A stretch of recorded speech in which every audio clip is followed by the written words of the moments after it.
Madam এখন মোটামুটি report আসার আগে অবধি আইসোলেশন, এটা কি?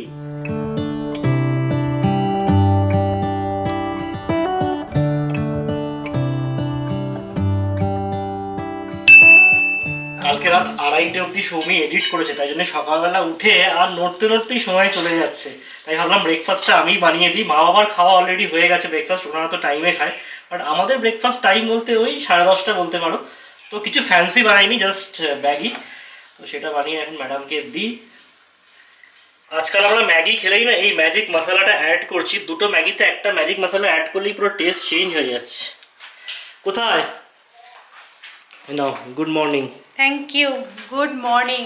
আজকে না একটু লেট হয়ে গেছে সবকিছু, কিন্তু আমার স্নান হয়ে গেছে। ওই যে বছরের শুরুতে আমি স্নানটা হ্যাঁ দেখেছো তো, ঠিক কথা, তাড়াতাড়ি স্নান করেছিলে হ্যাবিটটা এক্স্যাক্টলি। চলো খাও। Thank you, thank you. আজকে সকাল সকাল না পুরো কেস হয়ে গেছে। আমাদের ডাবল সিলিন্ডারই আছে, কিন্তু যেহেতু থাকি না আর আমরা যেহেতু দুজনেই থাকি, তাই একটা সিলিন্ডার শেষ হয়ে পড়ে আছে, আমরা আর বুক করিনি। আর একটা সিলিন্ডার তো ধরো ইউজ হচ্ছে। আজকে সকালবেলা দেখছি না কেমন একটু ইয়েলো ইয়েলো কালার বেরোচ্ছে, বুঝতে পারছো তো? দেখতে পাচ্ছ তো, মানে শেষের পথে। তো কি হয়েছে তোমাদেরকে বলি। এই দেখো, এখানে উচ্ছে চচ্চড়ি, উচ্ছেটা অর্ধেকটা ভাজা হয়েছে। আনছি আগে সমস্ত কিছু বন্ধ করে ভাতটা হয়ে যাক, কারণ বাবার রান্নাটা আগে করে নিতে হবে। বাবার তো আর বাইরে থেকে খেতে পারবে না। আমাদের যদি গ্যাস শেষ হয়ে যায়, আমরা কিছু অর্ডার করে কিছুটা আনিয়ে নেওয়া যাবে, বাট সেরকম কোনো নগদ আসবে না। কারণ গেলাম আমি গ্যাস বুকিং কাউন্টারে, ওরা বললো না তোমার মানে আজকের জন্য ডেলিভারির জন্য বেরিয়ে গেছে, যাও আধা ঘন্টার মধ্যে চলে আসবে। না, আর তার মানে তোমার 5 জানুয়ারি করে ছিল বলে, কিন্তু ওটা তো স্যাটারডে ছিল। ভগবান জানে কি হয়েছে, বাট আজকে এসে যাবে আধ ঘন্টার মধ্যে। তারপরে আমি রান্না শুরু করবো। ভাতটাও মোটামুটি দেখো ফুটে গেল, হয়ে যাবে ভাতটা, মনে হচ্ছে হয়ে যাবে মোটামুটি। একটুখানি রান্না গুছিয়ে দিয়ে আমি আর সৌরভ একটুখানি বেরোলাম। কয়েকটা টুকটাক জিনিস কেনার আছে। বুঝকুর অ্যাকচুয়ালি খাবারটা শেষ হয়ে গেছে, তো দেখো ওর 2 ব্যাগ এরকম সিডস আমি নিয়ে নিয়েছি। কি বলতো, এই যে দোকান থেকে আমরা নিই, উনি না মানে ক্যাশে ডিল করেন, মানে কার্ড বা ধরো পেটিএম কিছুই আর কি হয় না। কেন এটা আমি বুঝতে পারি না। আর ম্যাক্সিমাম টাইমেই কি পরিমাণে সেল, তার পুরোটা ক্যাশ, কি বলবো না। আর একটা হচ্ছে কি বলতো, এখানে না ক্যাশটা অতটা প্রয়োজন লাগে না, সব জায়গায় পেটিএম হয় বা কার্ড অ্যাকসেপ্ট হয়, টাকাটা খুব একটা থাকে না। তাই জন্য সবসময় কি হয়, অল্প অল্প পরিমাণে সিডস কেনা হয়ে যায়। আজকে বেশি করে টাকা নিয়ে এসেছিলাম, তো তাই বেশি বেশি খাবার নিয়ে নিয়েছি। আরও কিছু নিতে হবে, মানে দই টই নিতে হবে, তো সেগুলোও নিয়ে নেব। চলো এবার বাড়ি গিয়ে খাবো। বড়টা নিয়ে নাও একেবারে। আর দুধ নিয়ে নেবে? আমুল গোল্ড না না, উপরে আছে আমুল দানা। ঠিক আছে, পাওয়া গেছে শেষ পর্যন্ত ক্রিম ক্র্যাকার।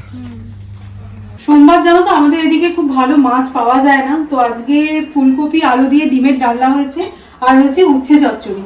রাত্রিবেলা কিছু ভালো বানানোর প্ল্যান আছে। তো আজকে সকালের মেনু কিন্তু একদম ছিমছাম, তবে এই যা ঝোল হয়েছে এ গামছা নিয়ে নামা যাবে। ডিমগুলো খুঁজতে নামতে হবে মনে হচ্ছে, তাই না? দিনটা কিন্তু এখন বেশ বড় হয়েছে, দেখো এখন 6টা বেজে গেছে, বাট খুব ভালো আলো আছে। গুড ইভিনিং, অনেকক্ষণ পর তোমাদের সাথে আমার কথা হচ্ছে। কি ব্যাপার? আমি প্রজাপতি বিস্কুট নিয়ে যাচ্ছি, আমাদের চা রেডি হয়ে গেছে। এই বিস্কিটটা কিন্তু আমরা এনেছি কলকাতা থেকে, সেটা এখন মাঝে মাঝে খাচ্ছি, রোজ খাই না, কিন্তু 2-1টা করে মাঝে মাঝে খাই। আমাদের দুজনের চোখ মুখ দেখে বুঝতে পারছো তো, মানে একদম ঘুম টুম দিয়ে উঠলাম। সলিড হয়েছে, আজকাল দেখছি এটাই হচ্ছে। একবার শুয়ে পড়লে উঠতে ইচ্ছা করছে না, রাত্রির অবধি সব আড্ডা চলছে, আর কি করা যাবে। আর এই দেখো চা চলে এসেছে। বেরোয়নি, কিন্তু বাড়িতে আমাদের যা মজা হচ্ছে না, এখানে এসে যে কি বলবো। আর একটা জিনিস কি বলতো, মারা আগে আগে চলে, আমরা পেছনে পেছনে চলি। মাদের ব্রেকফাস্ট আগে হয়ে যায়, আমরা পরে করছি। মাদের চা 5টার সময় খাওয়া হয়ে গেছে, আমাদের চা সবে এসেছে। আর তোমাদের তো দুধ চা, আমাদের লিকার চা। হ্যাঁ, কাজেই একসাথে না খাওয়াই ভালো, দেখলেই খেতে ইচ্ছা করবে। চলো চাটা খাওয়া যাক, তারপরে সবকিছু শুরু করছি। From so far away, show us where we are. What makes the sun go to sleep every night, and what's it dreaming of? মাকে মোটামুটি আমি পুজোর দায়িত্বটা দিয়ে দিয়েছি। ভালো তো, একটা একটা করে কিন্তু আমি আউটসোর্স করে দিয়েছি কাজ। মারা আসলে তো মেয়েদের একটু বিশ্রামই হয়, এটা মায়েদেরও ভাল লাগে, আর মেয়েরা একটু আরাম করে নেয় এই সুযোগে। অনেকদিন দেখো এই নেলসটা হয়ে গেছে আর ভালোও লাগছে না, তাই আমি রিমুভ করে ফেলছি। নিজে জানার কিন্তু অনেক বেনিফিট আছে। দেখো এখন রিমুভ বা রিফিলিং করতে আমাকে পার্লারে যেতে হতো, সেটা আর করতে হচ্ছে না, আমি নিজেই মেশিনপত্র নিয়ে বসে গেছি। তো দুটো অলরেডি দেখো রিমুভ করে ফেলেছি। আর এই পার্টটা না রিমুভ হয়েই গেছিলো। এইটা একবার যখন রিমুভ হয়ে গেল তখন ভাবলাম যে আর না, অনেক হয়েছে, এবার আমি সব কটা রিমুভ করে ফেলবো। I wonder. আজকে লাঞ্চের পর থেকেই কিন্তু একজনের অবস্থা একটু খারাপ। কি অবস্থা এখন? এসেছে না, আমার তখন একটু মনে হচ্ছিল, বাট এখন মনে হচ্ছে যে আসবে এরকম ব্যাপার। না, টেম্পারেচার দেখলাম ইটস লাইক 99, এখনো মানে জ্বর আসেনি। তো একটু গরম গরম মাশরুমের স্যুপ খেলে দেখো ভালো লাগবে। আর এটা জানো তো আমার ঘর থেকে পালিয়েছে, মা সৌরভ সাধারণত সব দূরে গিয়ে খাচ্ছে। না আসলে কি বলতো, এই পরিস্থিতিতে জ্বর আসাটা বুঝতেই পারছো একটু টেনশনের ব্যাপার। তো আমি আরটিপিসিআর টেস্ট একটা বুক করে দিয়েছি ডক্টর লাল প্যাথল্যাব থেকে, কালকে এসে স্যাম্পল নিয়ে যাবে সকালবেলা। জানি ভাইরাল থেকে হতে পারে, মানে এরকম জ্বর সর্দি কাশি এই সময় হয়েই থাকে। আর এত এদিক ওদিক হয়েছে না আমার, সেই জন্য হতে পারে। তো খাও, স্যুপটা ভালো লাগবে আশা করছি। ম্যাডাম এখন মোটামুটি রিপোর্ট আসার আগে অব্দি আইসোলেশন, এটা কি একটু আলাদা। কেমন হয়েছে স্যুপটা? অসাধারণ হয়েছে, আমার থেকে জেনে নিয়ে করেছে বলে এতটা ভালো হয়েছে। ও আচ্ছা, এটা ক্রিম অফ মাশরুম স্যুপ। অসাধারণ হয়েছে। গুড মর্নিং এভরিওয়ান, আজকে নেক্সট ডে মর্নিং। কালকে রাত্রিবেলা দেখতেই পেলে সৌমির শরীরটা একটু খারাপ হয়েছিল, তাই ব্লগটা আর কন্টিনিউ করেনি। যদিও ওই 9:30-10টা নাগাদ শরীরটা একদম ঠিক হয়ে গেছিলো, মানে জ্বর আর ছিলই না। আমি থার্মোমিটারে মেপে দেখেছিলাম জ্বর ম্যাক্সিমাম ছিল ওই 98-99, বাট স্টিল এই সময় বুঝতে দিতে পারছো একটু তো ওয়ারিড লাগেই। তো আজকে সকালবেলা ওর সোয়াব নিয়ে গেছে আর বলেছে মোটামুটি এই 6টা 6:30টার মধ্যে রিপোর্ট চলে আসবে, মানে 8 থেকে 10 ঘন্টা লাগছে এখন রিপোর্ট আসতে। তো সেটা এসে যতক্ষণ নেগেটিভটা পাচ্ছি না একটু চিন্তায় আছি। কালকে রাত্রেবেলা ঘুমিয়েছি ঠিক কথা, বাট একটু চিন্তা তো হচ্ছিলই, বারবার গায়ে হাত দিয়ে দেখছিলাম যে জ্বর এসছে কিনা। তো তারপর দেখলাম যে না আসেনি, ও আলাদা ঘরে শুয়েছিল, আমি আলাদা ঘরে শুয়েছিলাম। আমি যাচ্ছিলাম, গিয়ে একবার করে দেখে আসছিলাম জাস্ট। আজকে রিপোর্টটা নেগেটিভ এসে যাক, আর কিছু চাই না। আজকে কিন্তু মা আর সাধনাদি মিলে অনেক কিছু বানিয়েছে, ছোটো ছোটো প্রচুর বাটি দেখতে পাচ্ছি। এখানে আছে উচ্ছে চচ্চড়ি, যদিও এটা কালকের। এখানে আছে ঝিঙে আলু পোস্ত, এটা মনে হচ্ছে ডাল। হ্যাঁ, আজকে মায়ের মনে হয় মঙ্গলবার, তাই নিরামিষ, তাই আছে বড়ি পোস্ত। আর এদিকে আছে মাছের ঝাল। আজকে ভালো মাছ পেয়েছিলাম, ছোট রুই। কালকে সন্ধ্যের পর থেকে মোটামুটি এই রুমটা আমার হয়ে গেছে। আমি এখানে আইসোলেশনে আছি, আমি আছি, আমার ল্যাপটপ আছে, আমি বেশ বিন্দাস আছি। সকাল থেকে আমাকে কোনো কাজ করতে হয়নি। ওরা ওদিকে কি করছে আমি নিজেও জানি না, বাট কালকে 10টার পর থেকে আমি একদম ফিট অ্যান্ড ফাইন। আমি বলছি যে আমার কিছুই হয়নি। কি বলতো, ওই সন্ধ্যের টাইমটা না কি ওটা একটা জ্বর মতন লাগলো, মনে হচ্ছে চাপা দিয়ে মুড়ি দিয়ে শুলে মনে হয় ঠিক হবে। একটু সর্দি তো লেগেছে বুঝতে পারছি, বাট একটা কথা ঠিক, কি বলতো, মা বাবা যেহেতু আছে, আজকে সকালবেলা এসে আর কি স্যাম্পল কালেক্ট করে নিয়ে গেছে। তো দেখা যাক, আজকে বিকেলের মধ্যে তো রিপোর্ট চলেই আসবে। আমি জানি কিছু হয়নি, তারপরে আমি ওদের অবস্থা খারাপ করবো। দাঁড়াও, আমাকে বেরোতে দিচ্ছে না, আমাকে ওই দূর থেকে খাওয়ার দাওয়া দিয়ে যাচ্ছে। আর এখানে তো টয়লেটটা আমি এই রুমেরই ইউজ করছি। তো একদম আমি আইসোলেশনে আছি। ওরা বাইরে কি করছে হয়ে যাচ্ছে না। সৌরভ মাঝে মাঝে আমাকে হোয়াটসঅ্যাপ করছে, ভাবো কি অবস্থা। কালকে আমি এই ঘরে একা শুয়েছি, আর কিচ্ছু বলার নেই, শুধু রিপোর্টটা নেগেটিভ আসতে দাও, তারপরে সব করার ব্যবস্থা আমি করব। কাল থেকে আমাকে এই ঘরটায় পুরো লক করে রেখেছে, আমি যেটার জন্য ওয়েট করছিলাম। দেখাও সবাইকে নাকি, এটা রিপোর্ট কার্ড বেরিয়ে গেছে, দেখেছো তো? আমি বলেছিলাম যে কিচ্ছু হয়নি, ছিল বটে, বাট এখন নিশ্চিন্ত আর কি। আমারও কিরকম একটা সাইকোলজিক্যাল প্রবলেম এসে গেছিল, আমারও মনে হচ্ছিল যে আমার হয়তো কোভিড হতেও পারে। একটা জিনিস দেখে বুঝছিলাম যে হ্যাঁ একবারে কমে গেল যখন, সেটা হবে না। আমি পুরো দেখো ওই ঘরে একা একা থেকে ঘুমিয়ে টুমিয়ে পুরো চোখ মুখ খুলে গেছে, গরমে মানে ঘেমে টেমে গেছে, পাখা টাকা চালানো যাচ্ছে না। হ্যাঁ, মানে চাপা দিয়ে রাখো, এই করো সেই করো, ঠান্ডা যেন না লাগে, মানে কি শুরু করেছিল সত্যি। মানে এখান থেকে এটাই বোঝা যাচ্ছে যে অল্প অল্প একটু জ্বর আসলে যে সেটা কোভিড সেরকমটা নয়। ঠান্ডা ঠান্ডা লাগতেই পারে, ওয়েদার চেঞ্জ হচ্ছে, একটু শীত শীত পড়ছে। আর দেখবে এই যে এই শীতের সময়টা না সন্ধ্যের দিকটায় মনে হয় একটু চাপা মুড়ি দিয়ে বসি, কি ঠান্ডা ঠান্ডা লাগছে, জ্বর লাগছে, কিন্তু এরকমটা একদমই নয়।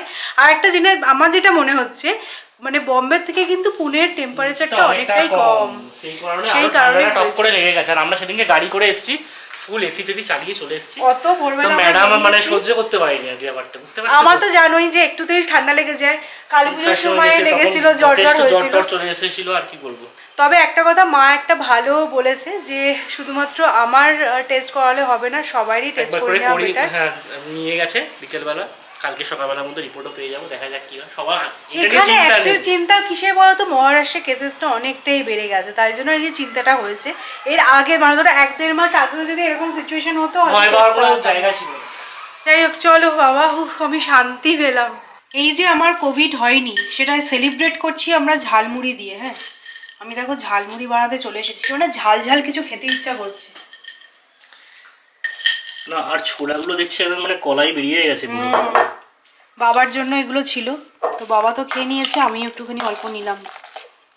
এর মধ্যে কিন্তু একটু তেঁতুল জল দিয়ে আলু কাবলি বেশি ভালো লাগতো, বেকার মুড়িটা অ্যাড করছো তুমি। একটু মুড়ি অ্যাড করি, ভালো লাগতো। ঝাল মুড়ি খেতে ইচ্ছা করছে হঠাৎ করে, এটা খাবো কেন?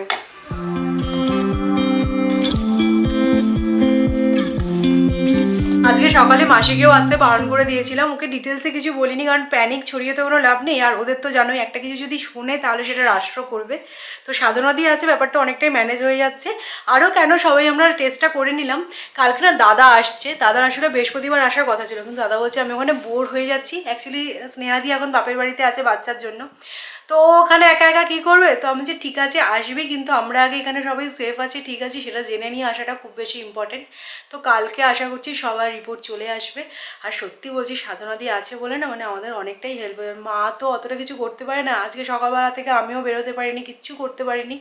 এই ঝালমুড়ি মাখলাম, আর এই ঝালমুড়ি খেতে খেতে নিউজটা দেখছিলাম, মানে বলছে ডাবল ভ্যাকসিন নিয়েও লোকজনের হচ্ছে, মানে তাহলে এই ভ্যাকসিনটা কেন এত পয়সা খরচ করে নেওয়া হলো কিছুই বোঝা যাচ্ছে না। আবার এই থার্ড ওয়েভ মানে কী যে হচ্ছে আলটিমেটলি কিচ্ছু বুঝতে পারছি না।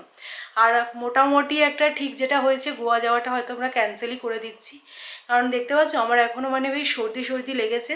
তো এই অবস্থায় তো মানে গোয়া যাওয়ার কোনো মানেই হয় না। আর এই দিকে মানে মহারাষ্ট্রের দিকে কিন্তু ভালোই কেস বাড়ছে, আর বলেছে তো 20,000-এর বেশি যদি কেস হয় তাহলে এখানেও লকডাউন হয়ে যাবে। তো 20,000 মানে 2-3 দিনের মধ্যেই হয়ে যাবে, তো আবার লকডাউন খেলাটা শুরু হয়ে যাবে। কালকে সন্ধ্যে থেকে আজ অবধি কিছুই করতে পারিনি, তো তাই আমি আবার এনার্জি ফিরে পেয়েছি। আর দেখো আবার লকডাউন যদি শুরু হয়ে যায়, বাড়িতে থাকা খাওয়া দাওয়া এইসবই করতে হবে। তো এখন আমি একটুখানি পনির ভুর্জি বানাচ্ছি, আর মা আর বাবা বললো খিচুড়ি খাবে, তো ওদের দেখো খিচুড়ি এখানে বানানো হয়ে গেছে। আর আমাদের জন্য হচ্ছে পনির ভুর্জি, রুটি, আর যদি মনে হয় তাহলে একটুখানি ডিম ভাজা করে নেবো। এই আজকের মেনু। সাধনাদি আছে বলে কি সুবিধা হচ্ছে বলো তো, এই যে সব কাটিং কুটিংগুলো কিন্তু সাধনাদি করে দিয়েছে, খুব সুবিধা হচ্ছে। তোমরা অনেকে জিজ্ঞাসা করেছো যে সাধনাদি কে, তো সাধনাদি মাদের সাথে আর কি বোম্বেতে থাকে, মা তো বেশিক্ষণ দাঁড়িয়ে কিছু করতে পারে না, তো মার হেল্পিং হ্যান্ড বলতে পারো। তো মারা এখানে আসলো, সাধনাদিরও আমার বাইরে দেখার ইচ্ছে ছিল, তাই বললাম সবাই মিলেই চলো। আর সাধনাদি এখানে এসেছে, আমাকেও হেল্প করে দিচ্ছে, তো এটাই আর কি খুব সুবিধা হচ্ছে আমার। আমি ভাবছি যে সাধনাদিকে আর পাঠাবো না মাদের সাথে বোম্বে।